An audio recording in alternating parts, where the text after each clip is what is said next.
Hey everyone, welcome back with Bino Mac, where today we are once again continuing our playthrough of Smackdown. Here comes the pain. This is the year 2 redemption run with Kane, the big red machine and whatnot. This is August, if you didn't know for whatever reason. It's in the title.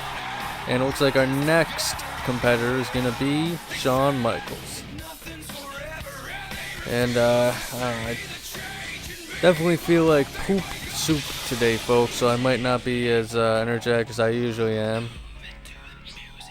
which, you know, I don't know, isn't really all that energetic anyway. But yeah, just got back from a week's vacation down in my visiting family and stuff, and it was definitely fun. But we had to do a drive, all-day drive there, and then an all-day drive back, and we stopped by Chick-fil-A at a rest stop. I'm pretty sure it was undercooked, and I think I now have some sort of food poisoning, sadly. So I feel like poop, but I was able to do all my chores when I got back and stuff like that, so I don't know, maybe it's something else, but I'm getting stomach cramps and all that nasty ooey gooey stuff. And if you're wondering, yeah, I did record all last week's videos in advance, you know, big whoop on a fight about it. But definitely looking forward to this episode here, you know. Nothing better to deal with an illness than playing video games, right? And of course, we always got to have the weird teams that we face in this in these modes, because for whatever reason the game can never get the actual tag teams right. It's got to be like a glitch or something like that, because there has to be something in this game to where there's a reason why, you know, we don't have Charlie Haas and Shelton Benjamin, or I can't remember if Tess is on Raw or not, but if he is, then, you know, it should be A-Train and Tess, TNA. So I don't know, it just seems to happen every single time. I don't think I've ever actually fought a proper team. But I think there's also something, like whenever I do tag team matches, it's usually like me and random partner against the guy who I'm, you know, feuding with, and then a random partner and stuff like that. So that's probably something that messes with the character IDs and stuff too.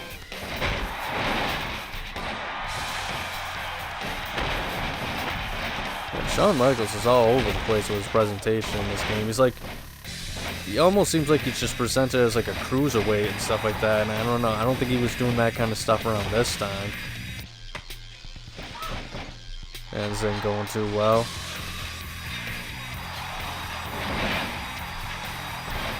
I don't know, do you guys think that A-Train could have been a bigger deal in the WWE? Do you think he was booked correctly? Do you think that maybe he just never had a good gimmick? You think that there was just never going to be a chance for him to get over? Because obviously he was Prince Albert at first, and then just Albert. Then we got A-Train, and I don't know, I don't feel like anything until A-Train really did him any good.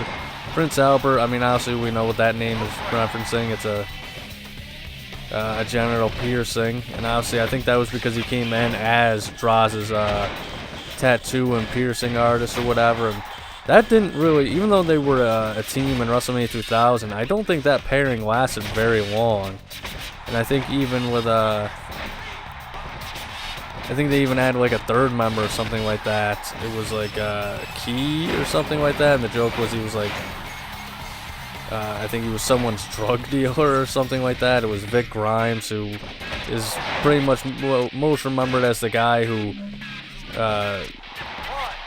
pissed off New Jack and ECW, and then he got thrown off the scaffolding and all those tables as revenge and stuff.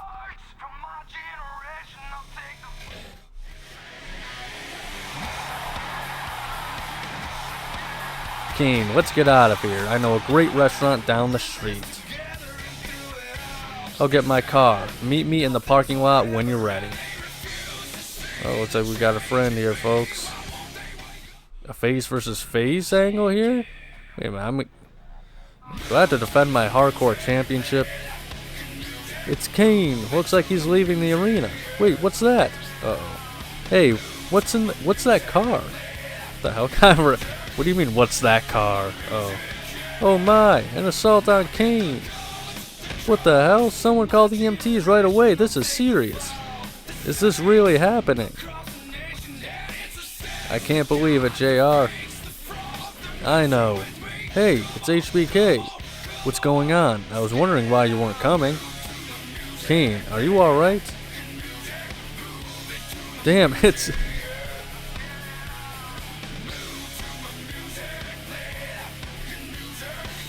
Oh boy. Wondering what's going on here. Looks like someone wanted me dead. Hit me with a drive-by. HBK just came to the ring. Kane is with us tonight via satellite. I like how they couldn't even make a model of like a room or something. I guess he's got an idea on who the culprit was. How are you, Kane? What happened last week was just sickening. It was a horrible act of violence and might have cost us our great title matchup. Okay, he's acting a little too... But don't worry, he's acting a little too sportsmanlike. I found out from a certain source who the culprit is. Come out here, A-Train. What? Look, he's got the sledgehammer.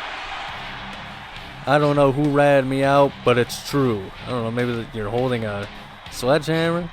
I did it with this. I have this. But HBK, you've been poking your nose into my business.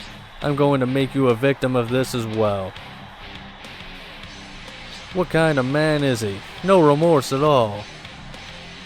No, we can't let them go at it.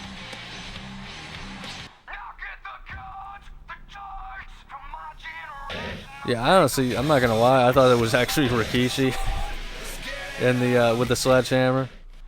A brawl breaks out after that intense battle. He's got that sledgehammer, JR. No, not yet. Uh-oh. He took a full swing. Oh my god. Maybe it wasn't HBK. King can't come down to help him. This A-Train is a despicable man. Boy, the plot thickens here, folks. But speaking of A-Train, oh, we got another cutscene here. Looks like we're back already. Kane, let me give you some advice. A match against A-Train is not a good idea. Would be kind of crazy if I faced him instead of HBK. You're not physically ready to fight. Besides, this guy is crazy. I think I may have skipped something by accident. I don't think you want to go through what I did. I know you're not going to change your mind. Just look out for yourself, man. Get back here safe, and then we'll go head out afterwards. Alright. Speaking of super heavyweights here, who do you guys think is the best super heavyweight in wrestling? Not just WWE or WCW or anything like that, just the pure best pure best super heavyweight. So I think back in the day it used to be like 400, and I think at some point they lowered it down to like 300 or something like that. I don't really know. But I don't know. If I had to, I should also specify, besides Crash and Hardcore Holly, who, I mean, obviously they're gonna be, you know, the top two super heavyweights, but, you know, other than those two guys, who do you think is the best super heavyweight of all time? I mean, obviously, for me, it's got to be the guy I'm playing as right now, and that's Kane. And I guess if you have to go with someone over the 400 mark, it'd have to be Viscera for me. I don't really... Viscera for me, I mean, he was never really the greatest wrestler of all time, and he's kind of like A-Train, in which eventually they did really try and make something of him, and... Yeah, let's see how you like it, bitch. Kane continues to punish A-Train after the match. He's blowing off some steam, JR. A-Train is out cold. Here comes HBK, he's got a sledgehammer. I mean, he's going to hand it to Kane, and... What on earth happened? Was it a mistake? Another shot to Kane. Look at that evil smile, King. What the hell happened to him? Yeah, not surprising, really. Reminds me of that JBL storyline that they would do in Smackdown vs. Raw 2007 season mode, I think. Yes, 2007. Which is a better, well-done storyline, but obviously they had voice acting and stuff. Kane, actually, everyone was fooled by me so easily. You guys actually thought I wanted some great and epic title match? Hell no. No, because I kept talking about it like that. All I want is the title at any cost. Kane is here. You can see his face boiling as we speak. Boy, yeah, he looks real pissed off. He's fuming. He's definitely had his share of misfortunes this month. I tried to give you advice. You should only blame yourself for your injuries. And don't get it all twisted up. It was still A-Train who hit you with that sledgehammer in the parking lot. It wasn't me. It wasn't me. But it was me who was driving the car. So I know the reason why you came out here. You haven't had enough pain yet. Uh-oh, here comes the pain. So at SummerSlam we will fight in the Hell in a Cell. And of course, for the title. Who says you get to make all the decisions here? A shocking confession and a demanding match. This match will no doubt have a dreadful ending. Alright, so we got some tag team action here, and we actually got a good partner, the best partner we could have here, The Rock. Man, that'd have to be a pretty crazy match. Rikishi versus Big Show, too.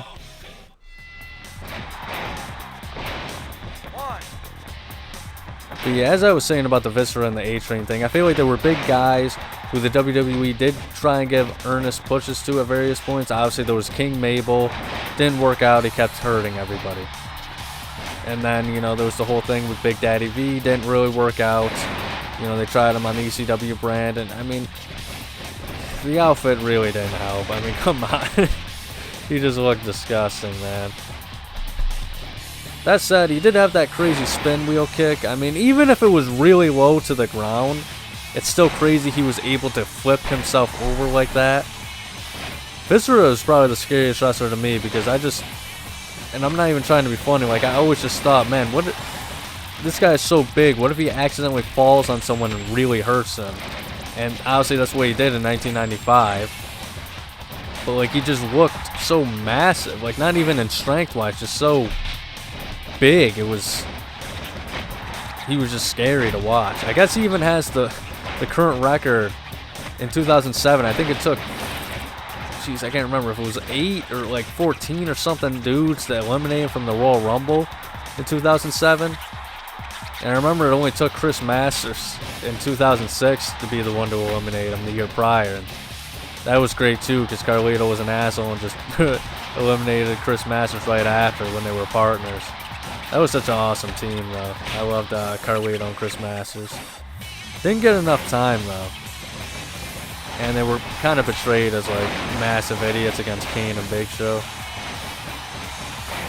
So, I mean, they were never taken seriously, so they were never going to move up the card in any way as a tag team. As far as A-Train goes, I mean, obviously, Prince Albert wasn't going to work. Albert was just too generic, like Albert, that's the best they could come up with. It wasn't even really an intimidating name either. It was just something like the 40-year-old dude that works with your dad or something like that who doesn't even own a car. And then, you know, A-Train, I feel like they somewhat tried, but I feel like if they really wanted to get A-Train over, they would have. Yeah, nice try, buddy. What the hell just happened to the ref? But yeah, I mean, the thing with A-Train was, I feel like there was a SmackDown 6, and yeah, he wasn't going to always put on the best performances. Also, another thing, kind of like Big Daddy V, like I said, his body just was always weird looking. You know, he should have took the advice of fans and shaved his back.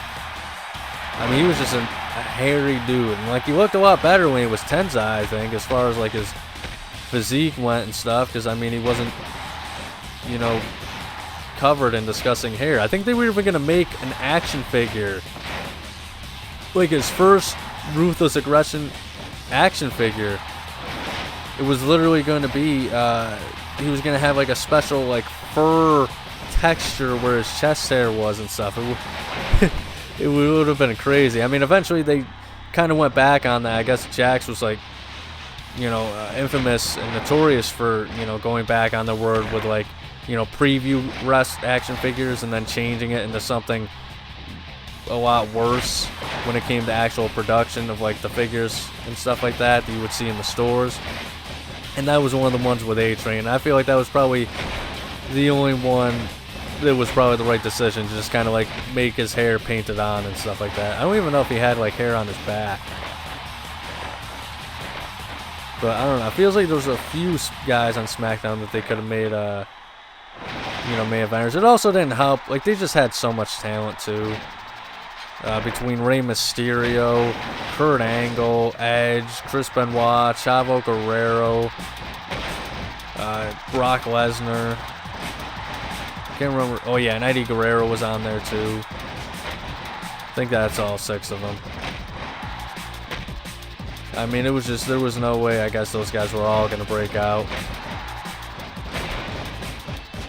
Even the Big Show was on there, too. So, I mean, like, he was already kind of like the Giant as far as SmackDown went. So, yeah, I mean, I guess A-Train was kind of just one of those wrong place, wrong time kind of guys. And apparently he was also, I haven't heard too much, but apparently he just really did not like interacting with fans. Like, I guess he wasn't like a huge dick or anything like that, from what I hear, but it was just kind of like he was one of the guys where it was like clear as day he just really didn't want to be there. You know, like it's just a struggle for him to be out in public or something like that, and signing autographs and taking pictures and talking to fans and stuff like that. Which, you know, as a normal person I can get, but at the same time, like, you're a professional wrestler, like on the WWE and stuff like that. You got to be able to interact with fans.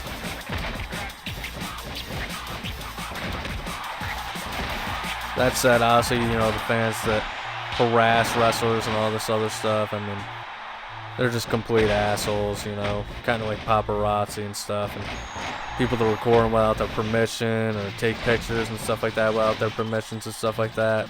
Yeah, I mean, I'm not talking about those assholes. Let's see, I think we got it. What the hell? What do I gotta do here? I don't know, I shouldn't have tried to get fancy with stealing his finisher. Let's see here, maybe we can finish him off with the Rock. What the hell?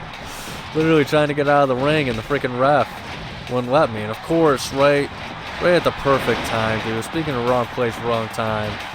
Man, this is knuckin' fucks. Wait, oh. Alright, we still got it though.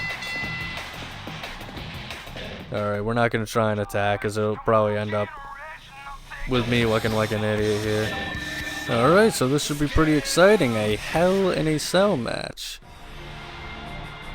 Alright, SummerSlam, Long Island, New York. It's time to decide a winner. I agree. He will pay for it with his blood. There's no one to save you, HBK. Kane is enraged. A devastating shot. I don't think King ever gets a dialogue in this. Without any remorse. As the sun goes down, darkness begins to rule. The ultimate destination is here. The future will be paved here, tonight.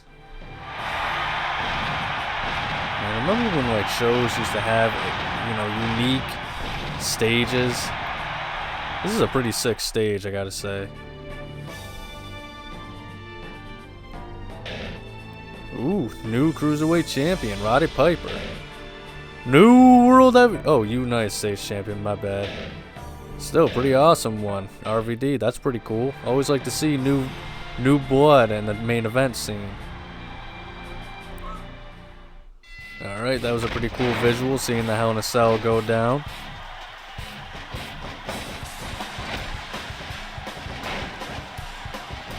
Yeah, nice try. I ain't gonna be a okay, I guess I'm gonna be a Beano Mac sandwich today. Alright, we finally got him. I swear to... Look at Earl Hebner, dude. He just walks right in the way. Like, what the fuck was he doing behind me? God, the AI refs in this game in particular were so bad. I won't even say bad, just so god dang annoying. I feel like I've had to complain about them like nearly every single episode of this damn playthrough, year 1 and 2.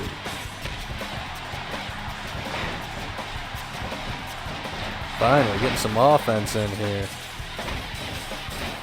That's also a pretty sick HBK attire. I always forget that when he actually came back, he had like his old tights.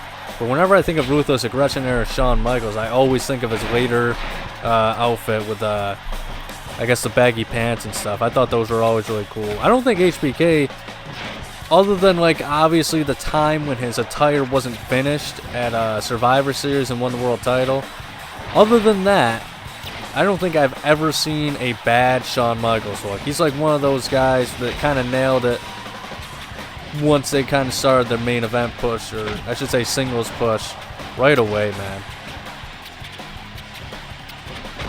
Like, he's probably got one of the best attires in the entire history of the WWE. Here's another question of the day. Who do you think had the best attires? Just in general. You know, like the best collection. I know there was a while where Dolph Ziggler, people were saying he was like, you know, being Shawn Michaels 2.0 because, you know, he started having the long pants and doing the super kick and stuff like that. Okay, what the hell is he stuck on? God damn. The issue is the AI, once again, is... Yeah, he's like stuck on the turnbuckle or something like that.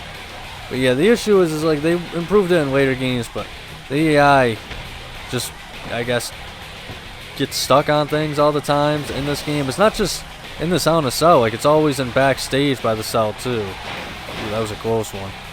Alright, come on, dude, let's get out of here. And like, it's not something I wish there was like a two-way option. So like, it's cool how in the modern WWE games, like you have to slam them out of the cell, right? Because that way you're kind of forcing them out of the cell with you. Whereas in these games, it was kind of like, you know, you just got to run to the door, get out, and then wait for them to come and stuff like that.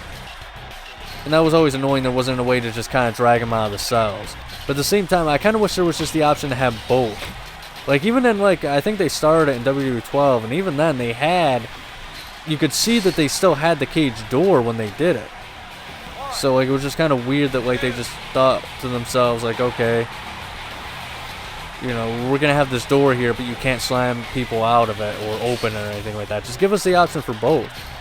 Ooh, we got him, folks.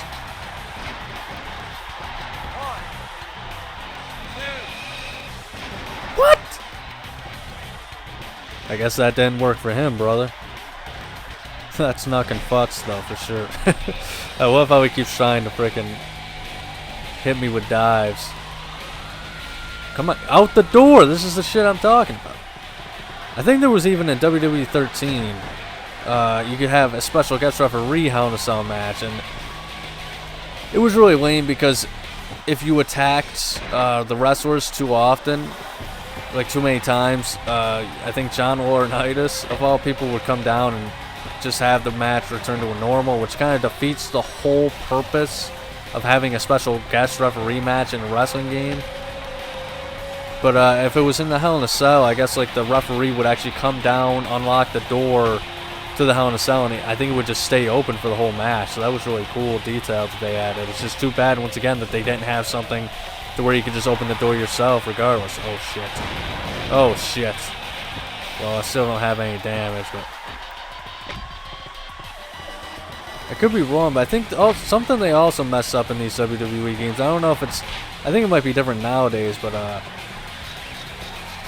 the announce tables have always been out of reach in the Hell in a Cell matches, so when you throw someone down, they don't land on the announcer's table.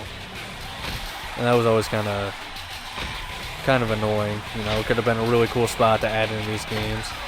I gotta be careful, though, because I think if I try and throw him off the cell, he can reverse it. Okay, I guess. Alright then. God damn it. Well, we both got up pretty quick after that, but...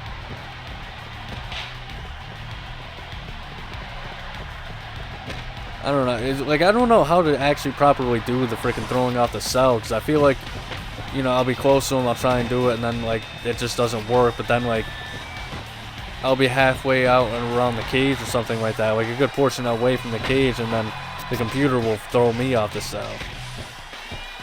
So, I don't know, maybe I need the tutorial.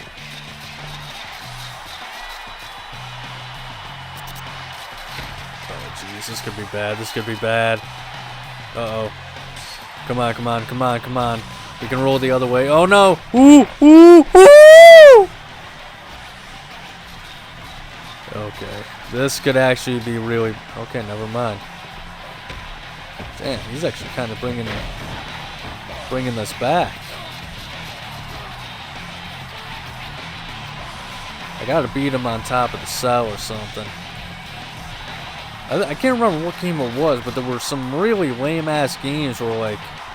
I think it's like the games after this, like in the Smackdown vs. Raw series, where, like, I think it's... There's no false... Alright, this might actually be really bad.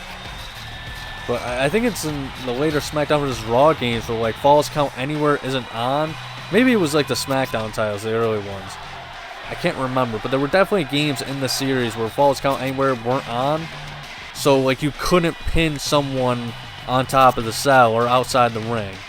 Yeah, I don't think it was in the later games, because I remember Alan McGann Hell in a Cell, that was, like, the strat. Just isolate someone at the stage or, you know, something like that and get the win that way. Okay, okay, okay, okay. Come on, don't fall, don't fall.